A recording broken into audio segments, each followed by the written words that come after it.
Welcome to the AI Research Roundup. I'm Alex. Today we're looking at a paper from the Hugging Face trending list, published on September 9th, 2025, just 2 days ago. The standout idea is CASL, a causal-attention variant that lets keys for past tokens update with new context while staying autoregressive, and it consistently lowers validation perplexity and boosts downstream accuracy compared to standard causal attention. The paper is titled Causal Attention with Lookahead Keys, and as we will see later, the implications for model training are quite significant. In brief, the method offers a parallel equivalent for efficient training, practical caching for decoding, and robust gains across multiple model scales. On-X reactions highlight that keys get updated using later tokens during generation, with a separate lookahead key set, and several voices call the idea really cool. Engagement looks solid, with roughly 150 likes shown. Alright. The previous segment laid out why static keys miss late arriving clues. Figure 1 shows how receptive fields differ. The top panels depict standard causal attention, where each key only encodes tokens up to its own position, so many cells stay blank. The bottom panels illustrate lookahead keys, which get updated as new tokens arrive, and therefore cover the entire scene context. This expansion means past keys absorb later evidence, which helps resolve garden path sentences and similar long-range dependencies.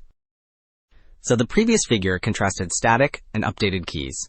Figure 2 shows the receptive fields more concretely, with top panels for causal keys and bottom panels for lookahead keys. The left column maps keys to contextualized representations x1 through x5, while the right column maps keys to tokens t1 through t5. The causal panels stay diagonal because each key only depends on its own past, whereas the lookahead panels fill green across later positions, which means past keys gradually absorb subsequent information without breaking autoregression. So the previous figure contrasted receptive fields. Figure 4 presents the recurrent computation at step t+1, where the query from the causal path interacts with two key sets and produces combined attention weights.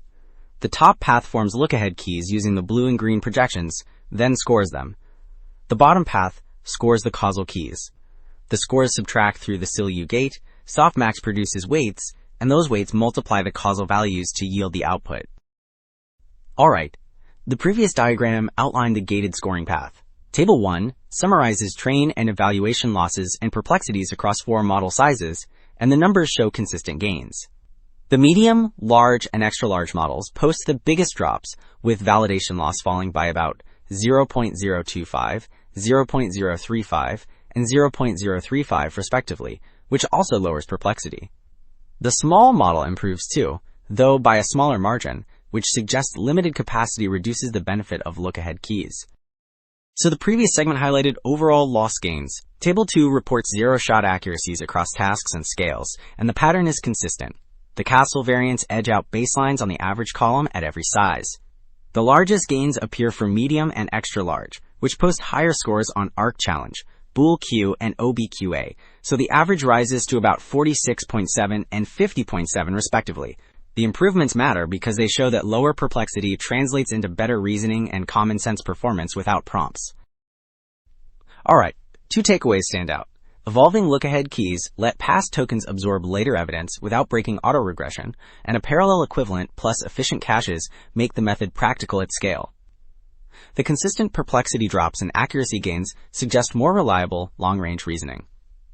Thanks for listening. I am Alex, and this was the AI Research Roundup.